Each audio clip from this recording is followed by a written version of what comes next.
98 de la bande FM, bonsoir à toutes et à tous, IDFM, Radio Anguin, nous allons passer aujourd'hui de l'autre côté du miroir, nous allons briser la vitre ce soir du miroir, puisque c'est un peu le thème de ce livre d'Andrea De Carlo, 2 sur 2, publié aux éditions Hachette. Andrea De Carlo est italien. Bonjour Andrea. Bonjour. Bonjour. Alors vous êtes italien et vous avez écrit beaucoup de livres qui sont publiés dans énormément de langues. Oui, c'est ça. Combien de livres à peu près? Je suis en train de finir le 20e. Alors c'est beaucoup, oui. Le 20e. Celui qui a été primé, c'était lequel? Qui a reçu un prix Oui, il y a plusieurs. Oui, il y a 15 ou 6 qui ont reçu des prix, oui. Et le prix le plus important? Peut-être le prix Hemingway ou le prix Commisso. Il y a, oui. Le prix Commisso, c'était pour mon premier roman, qui s'appelle en France, c'est Train Chantilly. Tranche? Train Chantilly. Non, c'est Chantilly Express. Chantilly Express. Ça se passait à Chantilly? Non, mais c'est une image, c'est un fil qu'il y a dans le roman. D'accord, là on va parler de celui du dernier paru, donc 2 sur 2, out of two. Yes, 2 out of 2. 2 out of 2 en anglais. Due di due, c'est le titre original. Mais aussi, une chose que je veux dire, c'est le destin de ces romans en France. Il a attendu presque 30 ans. C'était étrange parce que mes autres romans ont été traduits et publiés. Donc celui-là, vous l'avez écrit il y a 30 ans? Oui, à 30 ans. Et il attendait 30 ans pour être publié. Et je suis très content parce que Chantal Moiroux, elle est une traductrice extraordinaire. Il a fait un travail vraiment merveilleux en transférant le ton, le rythme de l'original. C'était pas facile. Alors c'est intéressant parce que si vous l'avez écrit il y a 30 ans et que vous deviez l'écrire maintenant, est-ce que Guido, à la fin, ce serait la même fin? Je ne sais pas. C'est vraiment difficile à imaginer. Je pense qu'il y a un destin dans le roman. Et après, il y a aussi le destin de le roman avec les lecteurs, les rencontres. Cette histoire, quand je l'écrivais, j'étais convaincu que c'est regarder seulement des gens qui avaient vécu mes histoires. Mais après qu'il est sorti, le livre a vendu bien, mais ce n'était pas un grand best-seller. Et après, ça a commencé à être republié, reprinté. Et jusqu'à maintenant, il y a toujours des générations nouvelles des lecteurs. Et donc il a été traduit dans d'autres langues avant le français, celui-là? Oui. La réaction était la même. En Angleterre, aux États-Unis. Ce procès d'identification avec Guido et Mario. Parce que je crois le secret d'un roman qui vraiment a signifié pour nous, c'est si on se retrouve dans ces personnages, ou même si on retrouve certains traits. Et dans traits. les femmes, parce qu'il y a les femmes aussi. Oui. Il y a ces personnages de femmes assez extraordinaires. Oui. Et aussi, c'est vraiment les femmes qui lisent les romans. C'est parce que c'est la grande majorité des lecteurs, ils sont des femmes. Et je crois que ça a à faire avec la relation que les femmes ont avec l'imagination, avec la réflexion. Les hommes, je trouve que quand ils sont très jeunes, ils lisent le roman. Et après ça, ils lisent peut-être des essais, les journaux, les revues. La science-fiction. C'est ça. Ils lisent de la science-fiction. Oui. Ou de l'anticipation, C'est ça. Science-fiction, l'histoire, peut-être, les biographies et tout ça, mais les romans, c'est vraiment... Il faut se mettre en jeu aussi quand on lit un roman, parce qu'on prête nos émotions aux personnages, il faut être là. C'est vraiment une activité, je trouve, lire un roman. C'est pas comme s'asseoir devant l'écran de télévision. C'est pas un rôle passif, c'est très, très actif. C'est pour ça que souvent, on trouve des gens qui disent « je n'ai pas le temps pour lire, je suis très fatigué ». C'est pas vraiment ça. La vraie raison, c'est qu'on n'a pas envie de se jeter dans ces dimensions d'invention, des discussions. Il faut mettre en discussion beaucoup de choses. surtout si on identifie avec un personnage qui n'est pas comme nous. C'est vraiment... La part la plus intéressante, c'est ça. Oui, mais à chaque fois qu'on lit un livre, c'est nous qu'on cherche dans le livre. Alors, c'est quoi 2 sur 2? Est-ce que c'est lié aux maisons? Est-ce que c'est lié... Pourquoi 2 sur 2? 2 sur 2, parce que c'est 2 protagonistes qui sont, au début du roman, ils sont des adolescents. Ils ont 16 ans, ils sont au lycée. 14 ans pour Guido, hein? Oui, alors c'est 14. Non, c'est 14. Ils sont au lycée, en tout cas. Ouais. Ils sont très, très jeunes. Ils sont des adolescents qui ne connaissent rien de la vie, du monde. Mais ils sont pleins de désirs, ils veulent s'affranchir de la prison, de la famille, de l'école, et tout ça. Et ces 2 personnages sont très différents. Guido est très aventureux, très créatif, très inventif. Et Mario, qui est le raconteur, c'est l'ami qui raconte toute l'histoire. Il est très timide, très prudent. C'est le narrateur. Le narrateur doit être comme ça. L'autre personnage est trop en mouvement pour raconter l'histoire. C'est le plus prudent qui la raconte. Il est peut-être trop en mouvement pour raconter l'histoire, mais c'est quand même lui qui va devenir écrivain par la suite. Oui, pas pour toujours, parce qu'il est trop indépendant, trop insouffrant. Il publie un roman, c'est tout qu'il publie. Et puis, il ne peut pas continuer à le faire. Ça, c'est à la fin. Alors, donc, ce fameux Guido Larimi vient d'une famille plutôt pauvre, on peut dire. Oui. Hein? Sa mère est concierge. Alors, et l'autre, un peu, Mario, le raconteur, il est un peu un enfant gâté de la bonne bourgeoisie milanaise. Il dit quand même qu'il est d'une famille moyenne en tout. Oui, moyenne en tout. Très élégant. Il déteste sa famille. Il ne l'aime pas du tout. Il se sent comme un prisonnier de la famille. Alors ça se passe en quelle année exactement? 68. 68. Oui. Et c'est un peu ce qui s'est passé en Italie pendant que nous, en France, on avait nos événements. Il se passait aussi des choses en Italie. Le début du roman, c'est ça. Oui, c'est ça. C'est commencé en France et arrivé en Italie quelques mois plus tard. Mais c'était cette révolution culturelle, cette explosion de désir de changement par les jeunes gens. Et c'est ça, c'est jusque là que l'histoire commence. Ces 2 jeunes prisonniers, ils explosent avec cette révolution. Et tout qui passe après dépend par ce moment-là. C'est dans ce moment que s'est définie l'amitié entre les 2, mais aussi leur vision du monde, leur désir de changement, l'utopie de Guido. Il est un utopiste, il imagine des mondes différents. Alors, est-ce que vous étiez à Milan, vous, à cette époque-là? J'étais à Milan, oui. Donc c'est un peu votre histoire? Oui, c'est très autobiographique. Je suis à la fois Guido et Mario. Ah oui, vous êtes un peu les 2. Hein. Oui, un peu les 2. 2 sur 2. 2 sur 2, c'est ça.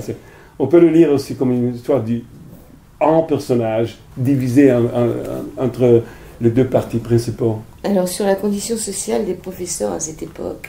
À ce moment-là, les choses ont changé aussi, surtout sur la relation entre les étudiants et les professeurs. Jusqu'à ce moment, les professeurs, c'était des dictateurs, des dictatrices qui dominaient les jeunes étudiants. Mais après ce moment-là, les rôles se sont reversés. C'est pour ça que cette amitié commence avec cet esprit de révolte. Il n'y avait pas qu'en Italie, en France, que les journaux parlaient de ce qui se passait, de ce mouvement de révolte. Il y avait aussi l'Allemagne, il y avait le Japon. Ça, c'est important de se le rappeler. Il y avait la France, l'Allemagne, l'Amérique et le Japon. L'Amérique aussi, oui. Il y avait tous les révoltes des étudiants, les universités à Berkeley. Et c'était un mouvement universel. Et c'était commencé peut-être quelques années avant, avec la révolution musicale. Je crois que les chansons de Bob Dylan, des Rolling Stones, des Beatles, c'était une façon de convoyer un désir de changement qui a évolué dans une vraie révolution culturelle. Vous êtes un peu musicien et vous dites même que le rock, ça ne peut pas se chanter en italien dans votre livre. Oh, c'est difficile. Je pense que c'est la même chose avec le français. C'est un peu gauche quand on utilise les mélodies qui sont nées en Irlande, aux États-Unis. Avec le français ou l'italien, c'est un peu, c'est pas parfait. C'est pas naturel. L'italien va très bien pour l'opéra. Alors ces deux jeunes, Guido et Mario, sont les plus jeunes dans les manifs. Oui. Si je compte bien, vous deviez avoir 16 ans à peu près en 68. Oui. Donc la vision d'un gamin de 16 ans en 68, c'était quoi? Est-ce que vous aviez l'impression... Non, ça donne l'impression qu'on ne peut pas parler parce que vous êtes trop jeune, c'est ça? Non, on ne pouvait parler. C'était très important parce que, comme je disais, c'était vraiment un grand changement. C'était une chose que nous avons désiré quand nous sentions prisonniers de l'école, de la société, tout ça. Mais on n'était pas les protagonistes. On était tout jeunes, trop jeunes pour ça. Et c'est la même chose avec Mario et Guido. Ils regardent qu'est-ce qu'il passe, ils participent, ils vont aux manifestations, mais ils ne sont pas les protagonistes. Les protagonistes, ils ont peut-être 10 ans, ils sont plus vieux qu'eux. Donc il y a 3 groupes plus ou moins qui sont là. Il y a les fascistes, oui. Il y a les communistes ou maoïstes, oui. Et il y a les anarchistes qui sont toujours derrière. Et donc Guido et Mario sont plus proches des anarchistes. Oui. Et même ça aussi est très autobiographique. J'ai toujours eu beaucoup de sympathie pour les anarchistes. Pas le cliché des anarchistes qui jettent les bombes dans les hôtels, mais la liberté de penser, l'absence des dogmes. C'est ça que j'aime. Et Guido, il est vraiment anarchiste dans son esprit, c'est vraiment sa nature. Il est totalement libre et il n'a pas d'idéologie, il est un penseur libre. Est-ce que ce qui se passe au moment où il y a une confrontation entre fascistes et anarchistes a réellement existé? Oui, il y avait beaucoup de bagarres entre les gauchistes et les fascistes. Il y avait beaucoup de fascistes. Souvent, il était armé aussi, avec peut-être des bâtons, des poings de fer. Et alors, il a aussi, quelques jeunes étaient tués dans les frappes, dans les bagarres. Et vous dites que la police était plus proche des fascistes que des anarchistes. Oui, sûrement. Alors un peu plus loin dans le livre, il y a quelqu'un qui dit que l'Italie c'est un pays de lâches qui se range toujours du côté du vainqueur. Oui, et il n'a pas une tradition des fortitudes, je ne sais pas, mais nous Italiens, nous sommes très critiques avec nos propres États. Plus que dans les autres pays. On est très critique. Mais aussi, on a une histoire. On a eu Mussolini et tout ça. Ouais, il n'y a pas une grande tradition démocratique en Italie. C'est toujours au bout de... Mais même toujours, c'est pas trop sûr qu'est-ce qui va passer là. Ouais, voilà, c'est intéressant de s'arrêter un peu là-dessus. Parce que, en 68, ça fait 50 ans, il s'est passé des choses à Paris, en Italie et dans d'autres pays. Là, en Italie, il se passe des choses, 50 ans plus tard, on a l'impression qu'ils sont plus 68 tard que nous. Parce qu'en France, ça a bougé un peu, mais pas tellement. Oui. Donc, la question, est-ce qu'il y a encore beaucoup de fascisme? Parce qu'on dit que en Italie, est-ce qu'ils sont encore là? Parce que nous, en France, on n'a quand même pas trop l'impression qu'on ait un parti fasciste, qu'on ait un parti qui soit vraiment fasciste, même si... Pas vraiment fasciste, même si Le Pen, elle est très à droite, mais c'est pas exactement fasciste. C'est la même chose avec la Lega en Italie. Ils ne sont pas fascistes dans une façon, le propre signifié du terme, mais ils sont sans doute très à droite. Ils sont très conservateurs et aussi populistes dans le sens de vouloir isoler d'Europe. Il n'y a pas pas vraiment l'intention de faire être partie intégrale d'Europe, mais de créer une sorte de nationalisme, encore une fois. Je pense que l'Italie, c'est aussi parce qu'elle a un tas de migrants qui arrivent et que déjà ils sont dans une, dans une pauvreté qui ne leur permet pas d'accueillir tout ça. Et que l'Europe, elle se décharge, elle ne s'en occupe pas. Donc on peut comprendre un peu qu'il y a une exaspération. Oui, il y a un vrai problème, oui. Donc, est-ce qu'en Italie, il y a des mouvements encore dans les universités en ce moment, en 2018 ou pas? Non, non, pas que je connais, non. Je pense que ces mouvements sont transférés dans ces mouvements politiques qui sont plus institutionnels, comme le mouvement 5 Stelle, les 5 étoiles. Je crois ils ont hérédité le désir de changement.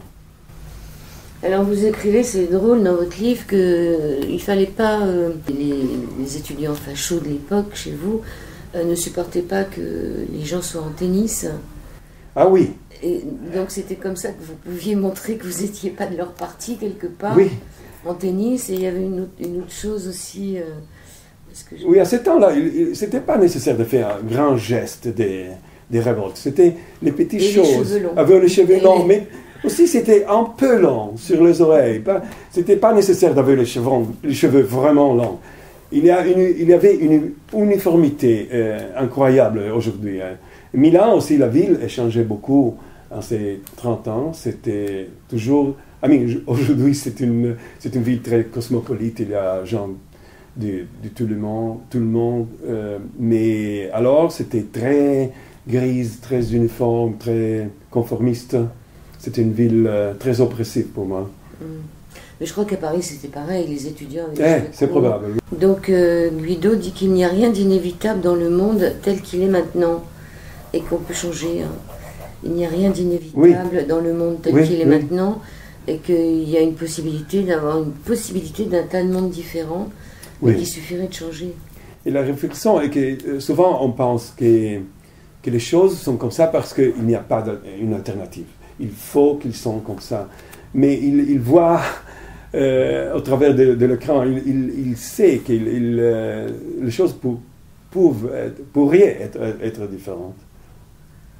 Et c'est pour ça qu'il est un utopiste. Il imagine les villes pleines des arbres, pleines de verre. Et il s'imagine les relations humaines toutes différentes qui sont maintenant. Il s'imagine un monde sans argent. C'est ça l'utopie. C'est Guido qui dit que l'essentiel de ce qui est produit par les industriels est une motivation pour inciter les gens à dépenser l'argent qu'ils gagnent avec un travail qu'ils n'auraient pas fait s'ils n'avaient pas besoin d'argent. Je ne sais pas si c'est une phrase de vous, c'est ça? Oui, c'est mien, oui. Mais je le pense souvent. La société occidentale, c'est basé sur l'argent. Mais l'argent... la raison pour gagner de l'argent, c'est d'acheter des biens matériaux. Sans cette raison, il n'y a pas raison de travailler. C'est un circuit fermé. Cercle vicieux. Cercle vicieux. Ah oui, et puis je pense que quand même, en 68, si on regarde bien, on n'avait pas toutes ces dépenses qui sont là tous les jours, de téléphonie. C'est vrai. On n'avait pas le téléphone déjà. Pratiquement personne, on n'avait pas tous ces... Si on regarde le budget, ne serait-ce qu'en téléphone, en internet, en tout ça, on est obligé de travailler dès le départ pour payer l'EDF, le téléphone, toutes ces charges-là. C'est vrai, je me rappelle quand j'avais 16 ans, 18 ans, je vivais avec rien. J'avais presque très peu d'argent, mais je pouvais voyager, aller... à les îles grecques avec très peu d'argent. Aujourd'hui, je pense que ce n'est pas la même chose du tout. Il faut avoir des choses, il faut avoir pas seulement un téléphone portable, mais aussi le dernier modèle, il faut avoir l'iPhone de la dernière génération, il faut avoir l'ordinateur et les griffes, tous les vêtements. Alors vous parlez du Risorgimento, je ne sais pas ce que c'est. C'est l'unification d'Italie. C'est le mouvement qui a commencé l'unification d'Italie, qui est jusqu'au c'était le 1860. 61. Avant de ça, c'était fragmenté en des royaumes différents, souvent en guerre l'un avec l'autre. Et après ça, l'Italie, toute la péninsule s'était unifiée, mais pas culturellement. Le Sud, toujours, même toujours. Naples. Même aujourd'hui, il y a vraiment une grande différence. Oui, on dit qu'il y a la Ligue et puis le mouvement 5 étoiles. Oui, la Ligue au nord. Et le mouvement 5 Et le mouvement étoiles. au sud. D'accord, oui, ça c'est ce qu'on dit. Oui. Donc Naples, c'est en bas. Vous, Milan, c'est quand même au-dessus, hein, c'est presque chez nous, Milan. Oui, oui. Et c'est pour ça que Milan était toujours la ville la plus cosmopolite, la plus européenne, je dirais. Les intellectuels milanais, ils travaillaient souvent en France. Et la Suisse est là. Dans une heure, vous êtes à Lugano. C'est pas seulement la géographie, mais aussi les Milanais ont été dominés par les Français, par les Autrichiens. C'est l'histoire de Milan qui l'a fait plus européen.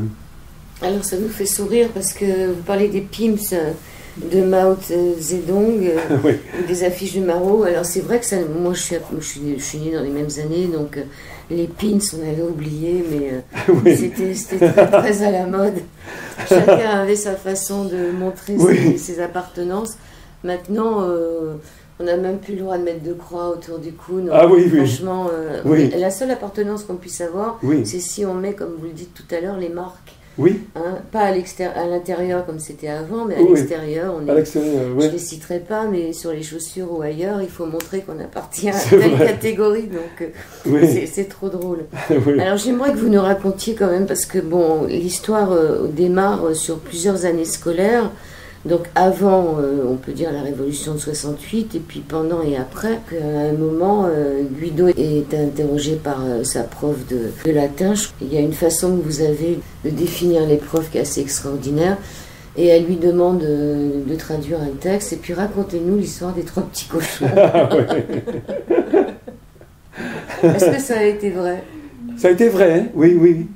Ça a vraiment passé, mais pas c'était ma sœur, un copain de ma sœur a fait ça. Elle m'a raconté l'histoire, Mais c'est une histoire vraie, ouais. C'est toujours comme ça. Dans un roman, il y a beaucoup d'histoires qui précipitent dans l'histoire principale. Mais oui, c'était aussi un geste de défiance, en souffrance. Alors l'histoire des 3 petits cochons, quand même, faites-nous rire. Oui, je l'ai trouvé vraiment incroyable. Hein? Vous voulez pas la raconter? Oui, ben, c'est l'histoire de la vieille fable des 3 cochons qui construisent 3 maisons, un avec la paille, l'autre Oui, avec...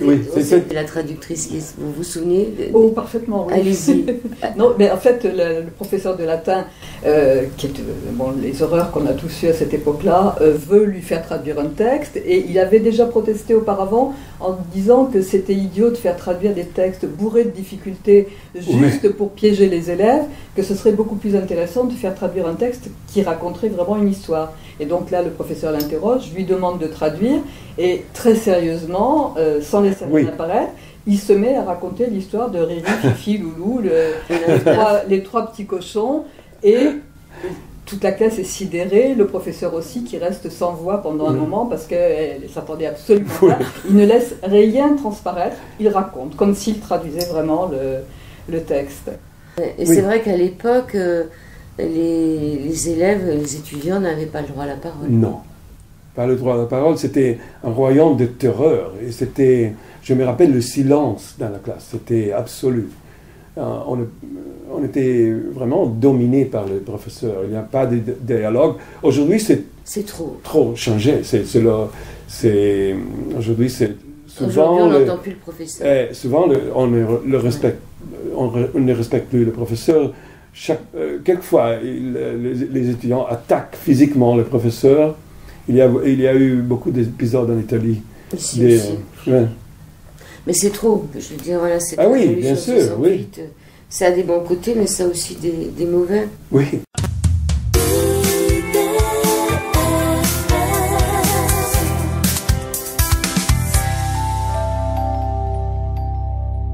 Buonasera a tutti. È con grande piacere che chiamo sul palco Andrea De Carlo.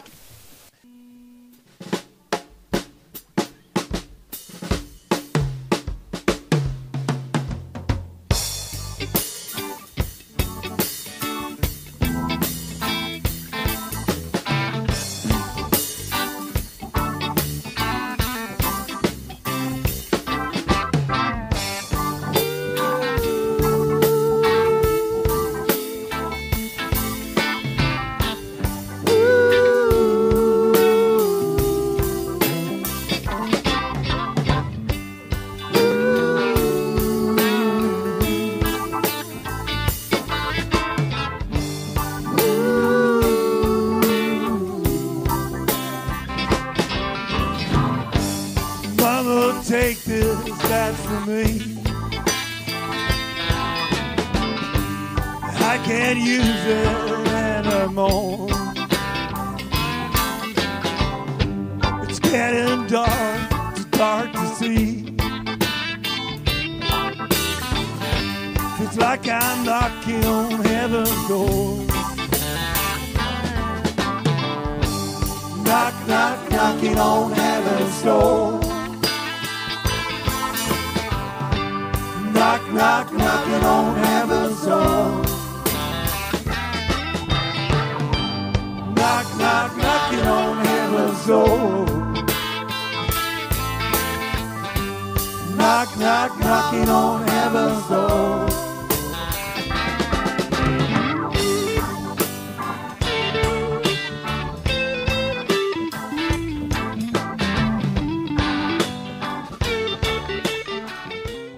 Deuxième partie de cette émission, toujours avec Andrea De Carlo. Nous parlons de son dernier ouvrage 2 sur 2 paru aux éditions Hachette. Parle de l'Italie, on peut dire des années 68, peut-être pas à nos jours, puisque finalement les deux personnages qu'on a dans ce livre, Guido Larimi et Mario, vont grandir, ils vont grandir. Ouais. Donc après, il y a tout ce passage où on les voit, il y a des moments où ils se séparent, ils se trouvent plus, après ils se retrouvent, il y a tout un passage où ils voyagent, comme vous le disiez tout à l'heure en première partie d'émission, c'était beaucoup plus facile de voyager sans argent avant que maintenant. Il y a une allusion à la drogue qui est arrivée après les années 68 aussi, c'est-à-dire... C'est vrai que ça a été toute cette évolution-là aussi. Oui, il y avait le terrorisme dans les années 70. En Italie, c'était vraiment c'était une période terrible avec beaucoup de personnes qui étaient tuées, mais surtout c'était l'atmosphère qui inspirait beaucoup. Le 68, c'était une explosion de créativité, d'invention, l'imagination au pouvoir et tout ça. Mais les années 70 sont très sombres, très violents. Il y a eu du terrorisme à cette époque-là, on a tendance à l'oublier. Oui, il y avait beaucoup de terrorisme. C'est vraiment l'atmosphère. Les gens ne sortaient pas plus le soir, ils restaient à la maison. Les rues étaient vides, même à Milan, je me rappelle, quelques années que c'était vraiment terrible. Mais les choix que Mario et Guido font sont dans d'autres directions. Mario, il va à la campagne, il se réinvente comme fermier, il travaille avec la terre, il ne sait rien, il est un jeune homme de ville, il n'a jamais l'idée de vivre en campagne, mais la pratique c'est très différente. Il a fait des études de philosophie quand même. Oui. Et il n'a pas l'intention d'enseigner à l'école, mais avec ses études, il ne peut rien faire. Mais il veut s'immerger dans un travail physique. Et il vit le rêve de Guido, finalement, de ces villes à la campagne. Oui. Et la chose, c'est que ces deux amis, ils sont interdépendants. Surtout, Mario a besoin de Guido parce que... Guido est la partie créatrice, inventive.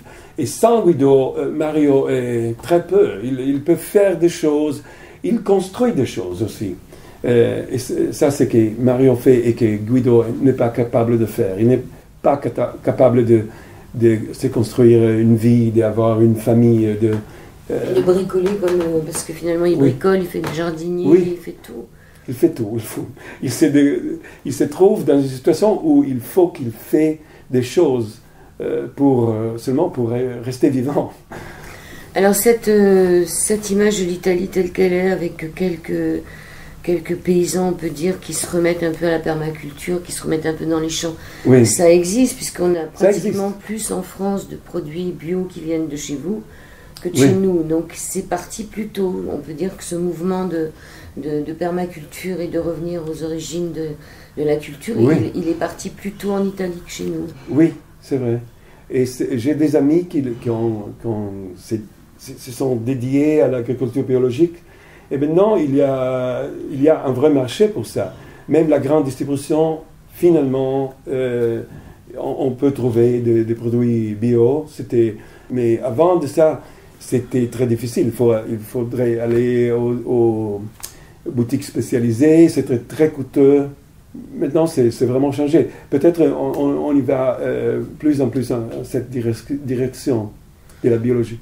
Même Italie, Oscar Farinetti avec ses chaînes des grandes boutiques, il privilège le petit producteur de fromage, de légumes. C'est sur une échelle beaucoup plus grande que les petites boutiques. Alors ça, c'est ce qui est bien. On aimerait bien que ça aille bien, mais bon, avec le marché qui s'ouvre, on va être inondé de produits, on ne sait pas d'où ça vient.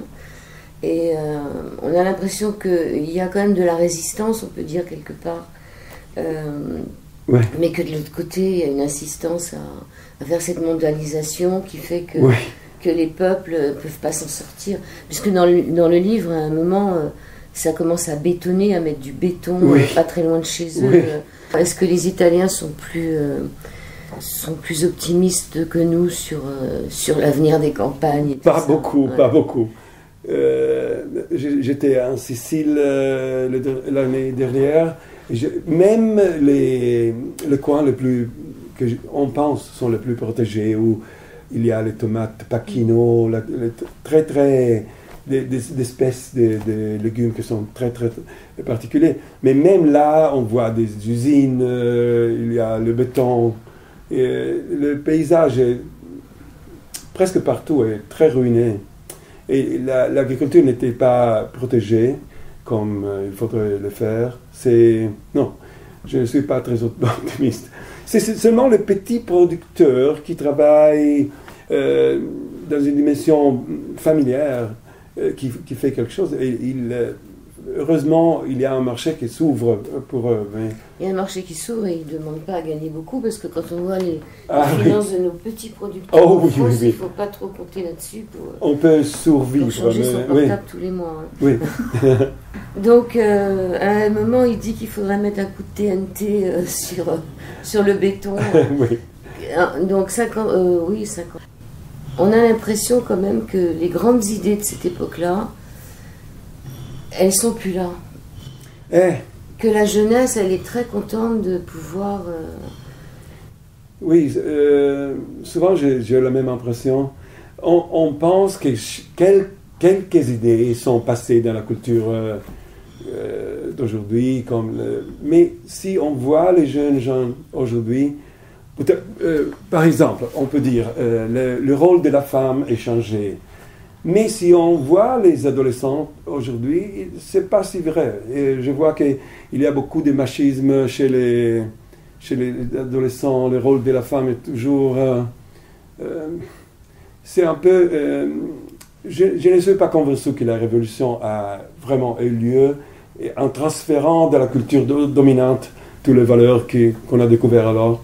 C'est pas vraiment ça. Ben là, on est en pleine révolution numérique, c'est-à-dire que les jeunes, ils peuvent se mettre devant des écrans, discuter au monde entier, avoir ce qui se passait dans les années 68, où ils montaient sur des tables pour parler à un public. Qu'est-ce qu'ils ont à dire? Oui, je crois que c'est surtout la culture de soi-même. Voilà, c'est le selfie, chaque jeune personne surtout, mais aussi c'est expandé, même les parents des jeunes pensent de la même façon. Aussi, ils refusent, je vois très souvent des parents qui refusent le rôle d'éducateur. Ils ne veulent pas éduquer, ils veulent être comme le jeune. Alors, ils ne veulent pas vieillir. Oui, ils ne veulent pas vieillir. Et vous pouvez le voir, même dans la façon à laquelle ils s'habillent, avec le short, avec la mallette. Tu vois les parents avec le petit, comment ça s'appelle, la casquette, et ils sont habillés exactement comme les enfants. Oui. Peut-être c'est un symptôme. Guido, dans le livre, c'est un peu vous, il imaginait le monde un peu de maintenant, c'est-à-dire cette permaculture. S'il l'avait imaginé en 68, c'était pas évident. Il y avait quelques bouquins là-dessus, mais c'était pas évident de penser qu'on allait faire un retour aux sources, qu'il fallait sortir des grands ensembles et tout ça. Qu'est-ce qu'il pourrait penser Guido maintenant s'il était encore là, dans 50 ans? C'est vraiment difficile à dire. Hein. C'est pour ça que à un certain point, j'ai décidé que Guido ne pouvait pas survivre, parce qu'il n'était pas préparé à avoir affaire avec le monde comme il sait. Tous ses rêves ne s'étaient pas réalisés. Il était conscient que le monde, la vie allait dans une direction qu'il n'aimait pas. Il disait « J'irai comme un naufragé sans espoir d'être repéré par aucun bateau ». Oui. C'est un peu l'Italie, c'est un peu nous aussi. Est-ce qu'on est tous un peu naufragés, sans espoir? Mais pas que les migrants. Hein. Oui. C'est-à-dire nous, cette génération des 68ards. Oui, c'est vrai. Voilà, qui se rendent compte de ce que le monde est devenu 50 ans plus tard. Est-ce qu'on n'est pas tous des naufragés qui errent sans avoir du tout l'impression qu'il y a un bateau qui va passer? Oui, c'est vrai. C'est ça. Je crois qu'on peut nous se retrouver dans des relations très personnelles avec des gens qui nous ressemblent un peu, mais le monde, c'est... Bon. Ouais, mais est-ce que c'est pas tous les vieux qui disaient ça à leurs enfants? Ouais, peut-être aussi, mais aussi il y a des changements. Il y a des changements épocaux. Par exemple, l'attention. C'est très difficile de trouver un jeune ou pas jeune qui peut être attentif pour plus de quelques secondes. On est constamment distracté par quelques messages qui arrivent sur le portable, par quelque chose qui passe dans la rue. C'est très difficile de raconter une histoire à quelqu'un qui écoute vraiment. Parce que cette personne veut raconter de soi. Il a cette urgence de se révéler, de se raconter. Mais chaque personne... C'est peut-être la seule dimension dans laquelle on a la chance d'écouter. C'est quand on lit un roman. C'est peut-être une... Parce que là, il faut suivre l'histoire. Il faut se jeter dans le... Ah oui, on est trop dans une civilisation d'images. C'est triste aussi dans votre livre, parce qu'à un moment, quand ils sont dans cette histoire de drogue, ils vont jusqu'à vendre leur sang. Oui. Aurelio, c'était un autre ami de Mario. Oui. Il est tellement drogué qu'il ne mange pas. Il dit qu'il y a des yogis en Inde qui font le prana, qui se nourrissent de prana, donc pas besoin de manger, et qui vendent son sang. Ça, vous avez vécu, non? Oui, j'ai vécu ça. J'avais un ami, un grand ami, qui est un des prototypes de Guido. Il y avait peut-être 3 ou 4 personnes que j'ai mélangées dans ces personnages. Mais il est mort. Il a commencé avec la marijuana et après avec l'héroïne et tout ça. Il avait une façon incroyable d'inventer des histoires. Il pourrait être romancier ou bien metteur en scène, mais il avait une nature très autodestructive et il s'est tué avec la drogue. Ah ben ça a fait des dégâts la drogue. Hein. Oui. Il y a eu la drogue, après il y a eu le sida. C'est bien de se rappeler quand même tout ce qui s'est passé dans ces 50 années-là. knocking on heaven's door. Knock, knock, knocking on heaven's door. Knock, knock, knocking on heaven's door. Knock, knock, knocking on heaven's door. Mama put my guns in the ground. I can't shoot them anymore. The long black cloud is hanging down. It's like I'm knocking on heaven's door. Knock, knock, knocking on heaven's door. Knock, knock, knocking on heaven's door. Knock, knock, knocking on heaven's door. Knock, knock, knocking on heaven's door.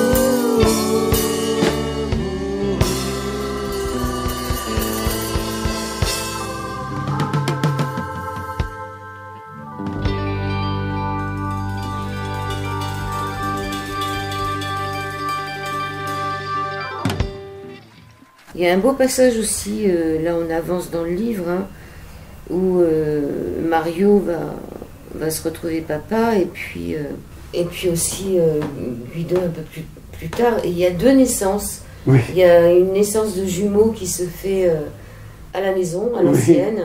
Oui. Et il y a une naissance à l'hôpital. Et ça, c'est franchement ce qui se passe aussi maintenant.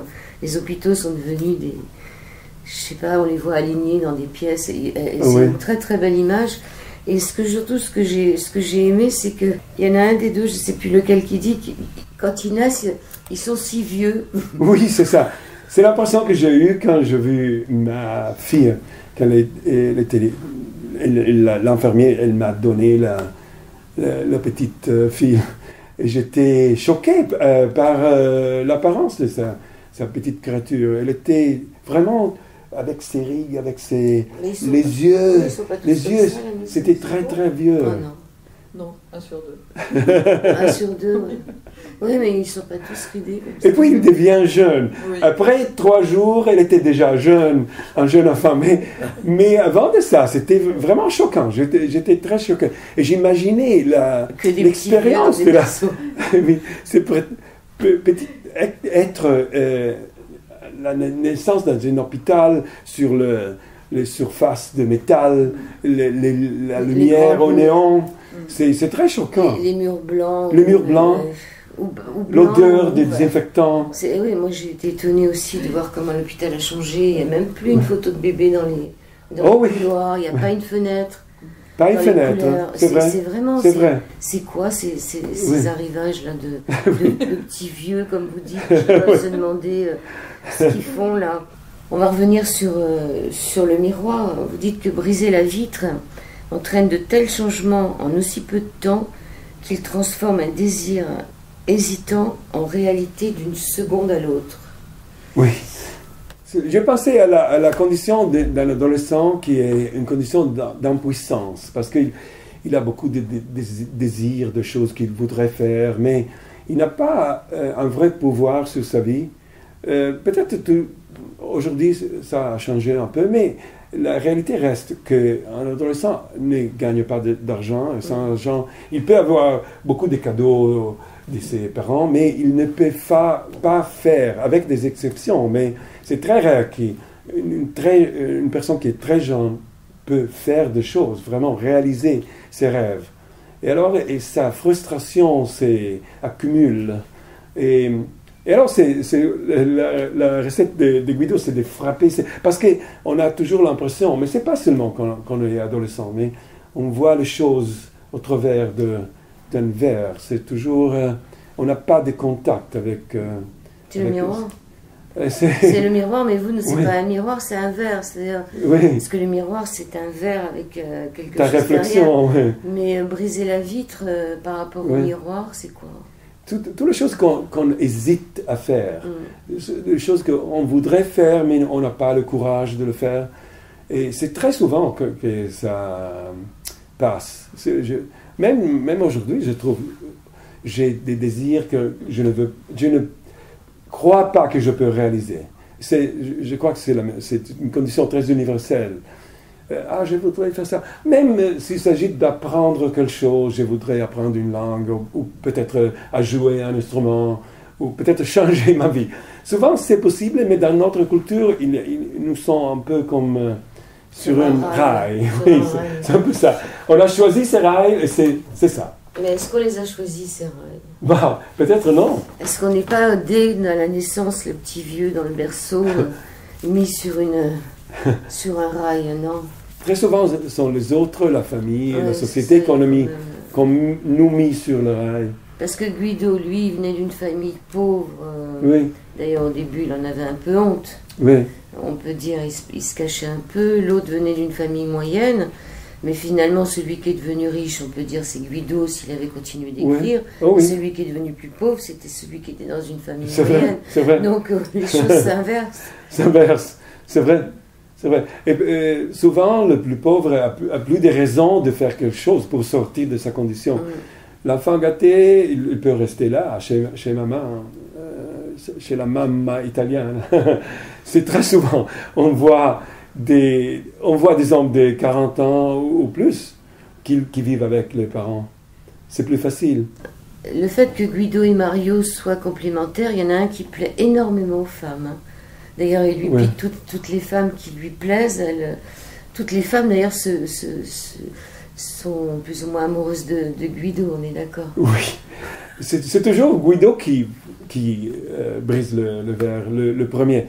Et Mario le suive. Il suive toujours. Il n'est jamais l'initiateur d'une chose, d'une aventure, d'une relation. Ils vivent un peu des rentes. Vraiment, il faut se mettre en jeu aussi quand on lit un roman, parce qu'on prête nos émotions au personnage. Il faut être là. C'est vraiment une activité, je trouve, lire un roman. C'est pas comme s'asseoir devant l'écran d'une télévision. C'est pas un rôle passif. C'est très, très actif. C'est pour ça que souvent, on trouve des gens qui disent « Je n'ai pas le temps pour lire, je suis très fatigué ». C'est pas vraiment ça. La vraie raison, c'est qu'on n'a pas envie de se jeter dans ces dimensions d'invention, de discussion. Il faut mettre en discussion beaucoup de choses. Surtout si on s'identifie avec un personnage qui n'est pas comme nous. C'est vraiment... La part la plus intéressante, c'est ça. Oui, mais à chaque fois qu'on lit un livre, c'est nous qu'on cherche dans le livre. Mais par exemple, ce qui était intéressant sur la traduction, là, 1984, il y a quelqu'un qui vient de le retraduire. Il y a une nouvelle traduction. C'est quand même étonnant parce que 1984, c'est un livre qui était une anticipation sur ce qu'on est en train de vivre en ce moment. Il paraît que avec la deuxième traduction, on est encore plus dans le... dans l'histoire. Donc j'y pense parce que votre livre, s'il est écrit il y a 30 ans, il parle d'événements d'il y a 50 ans. Si vous deviez peut-être le retraduire ou quelqu'un d'autre, puisqu'on a la traductrice qui est ici, dans 50 ans, est-ce que la traduction serait la même? Non, une traduction, ça vieillit contrairement à un roman. Quand on traduit, on écrit dans le style de l'époque où on traduit obligatoirement. Et donc, c'est pour ça qu'on retraduit régulièrement les ouvrages. Vous parliez de 1984. D'Orwell. C'est vrai, c'est très vrai. José Camoun qui vient de le retraduire. D'abord parce que la conception de la traduction a évolué. On est beaucoup plus exigeant maintenant sur une traduction. Le traducteur prend moins de liberté avec un texte que peut-être il en prenait il y a 20 ou 30 ans. Et puis, forcément, on écrit dans une langue qui est datée de l'époque où on traduit. Il y a une écriture, un choix de vocabulaire qui vieillit quand on lit actuellement des traductions, sauf peut-être Baudelaire pour traduire Poe. Toutes les autres traductions, même très bonnes, ont vieilli. Donc on retraduit régulièrement. Et je ne sais pas comment, si je devais retraduire dans 50 ans, d'abord je ne pourrais pas parce que je serais morte, mais si je devais retraduire... C'est difficile à dire, mais c'est probable. Forcément, ce serait marqué par le temps qui aura passé. C'est très vrai, je le trouve toujours. Là, récemment, je relis l'éducation sentimentale de Flaubert. La traduction a vieilli beaucoup plus que l'original. C'est choquant, ça. Oui. Mais c'est inévitable. La traduction en italien. En italien. Parce que vous l'avez lu en français.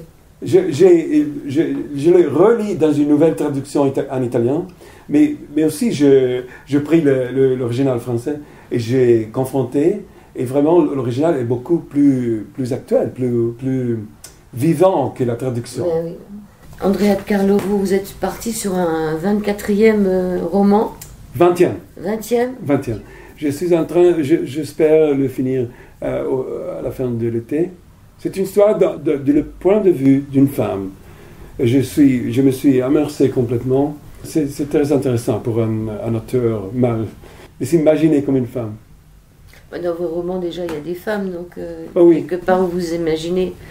Ce que j'ai aimé aussi dans votre livre, c'est qu'il n'y a pas de sexualité vulgaire. C'est-à-dire que tout est... Franchement, c'est beau. On retrouve ces histoires d'amour quand on était l'innocence de l'adolescence. Oui. Mais voilà, il n'y a pas d'exhibitionnisme. J'ai trouvé ça assez sympathique. Oui, c'est parce que je déteste ça. C'est pas facile. C'est peut-être l'une des choses les plus difficiles à écrire. Les situations de sexe, de physicalité. C'est pas facile parce que si on décrit tout, c'est très banal et c'est aussi de la pornographie, c'est très ennuyant. Ça n'apporte rien. C'est une chose mécanique. Là, il y avait vraiment, quand j'ai lu le livre, une façon de me remémorer les premiers émois, c'est-à-dire les premières fois où on se retrouve en bande d'abord dans les cinémas, etc. Donc c'est très 65, je dirais même avant. Hein. C'était comment on avait le cinéma l'après-midi du jeudi à l'époque, nous. Où on allait voir des séances très peu chères, les filles et les garçons. Et puis il y a quand même la mobilette, hein, il y a quand même, c'est très italien. C'était pas la Vespa, c'était une mobilette. C'est la mobilette. Ouais. Oui, il avait aussi le vélo Solex qui était français. Oui. C'était un rêve que je n'ai jamais pu réaliser, mais je le voyais dans une boutique, c'était casse-gueule, mais la Vespa aussi. Hein. La Vespa. Mais la Vespa c'était casse-gueule, mais c'était chez eux la Vespa. Oui. Donc vous aviez une mobilette, mais moi j'ai pas eu le droit d'avoir un vélo Solex non plus, parce que mon père il m'a dit que c'était casse-gueule, donc j'ai eu le style mobilette, la 4 Peugeot. Mais c'était la liberté. C'était même la mobilette, liberté. On n'avait pas besoin d'avoir de casque à l'époque. Ah oui, c'est vrai. C'était bien, c'était un peu dangereux, mais c'était... Non, mais c'était quand même une autre époque. Dans 50 ans, je ne sais pas si on aura le droit de respirer. Il faudra peut-être demander la permission. Mais il faudra mettre un masque parce que là, on aura, mais ça coûtera cher. Parce que franchement, les masques. Bien sûr, il faudra que ça coûte cher. Il faut que l'air, c'est la seule chose pour l'instant. Et puis ils seront griffés en plus, ces masques. Si c'est pas telle marque, ça sera pas bien. Et puis l'air, pour l'instant, c'est la seule chose. Ils ne peuvent pas encore nous taxer si on veut sur la grosseur des poumons. Ah oui. Bon, une phrase pour terminer l'émission. Bon, j'espère que c'était une histoire très intense avec les lecteurs en Italie pendant ces presque 30 années. Et j'espère que la même chose sera en France avec les lecteurs français. Et surtout qu'il arrive en plein anniversaire des années 68. Donc, qu'est-ce qu'il en reste de 68 Une bonne augmentation de salaire en France quand même. D'un seul coup, ça avait beaucoup monté au niveau du salaire minimum. la liberté sexuelle quand même, et puis quelque temps après, le fait que on puisse avorter quand même. Hein. Et ça, c'est aussi ce qui nous a ramenés là. En Italie, on n'avait pas le divorce avant de 68. C'est une des conséquences des 68, c'était aussi l'avortement.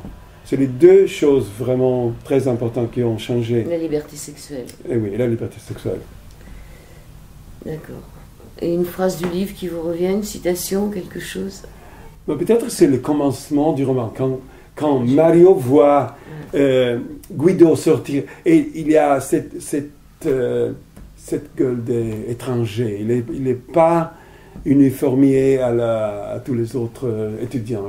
Il y a quelque chose, il dit, Mario, quand il vit Guido, il dit, il est peut-être un voleur, peut-être un gangster, je ne me rappelle exactement le mot, mais il voit qu'il y a quelque chose de pas très, très régulier, pas très uniforme. Dans ses yeux, c'est sûr. Dans ses yeux, dans sa façon de se porter. La façon dont il est habillé aussi. Et aussi la façon, c'est ça. Et alors c'est ce désir d'être différent qu'il les fait les reconnaître. Mais on en a tous eu un comme ça dans notre enfance. Dans les écoles, on était stéréotypés, nous aussi. Oui. Comme dit dans Diabolomante. C'est-à-dire blouse rose, blouse blanche, pas le droit de se mettre en pantalon l'hiver, pas le droit de se maquiller, de se mettre... On avait tout ça, et on avait forcément un mouton noir, une brebis galeuse qui se faisait virer de l'école. Bon. Donc je rappelle le titre du livre, 2 sur 2, comme le chiffre, sur 2 le chiffre, aux éditions HC. Il est paru aujourd'hui. Il est paru aujourd'hui. Il paraît aujourd'hui. Aujourd'hui, le 7 juin. Aux éditions HC, l'auteur Andrea de Carlo, CRLO. On retrouve beaucoup de ses livres, même en poche, non? Il y en a qui doivent être en poche déjà. Pas encore en poche, mais... Oh oui, c'est vrai. Le précédent, La merveille imparfaite, va sortir chez Pocket. Il va sortir, je crois, le 14 juin. Merci, Andrea de Carlo. Merci à vous, c'était un plaisir. Comment on dit bonsoir en italien? Buonasera. Buonasera. Bon, merci. Merci à vous. Merci.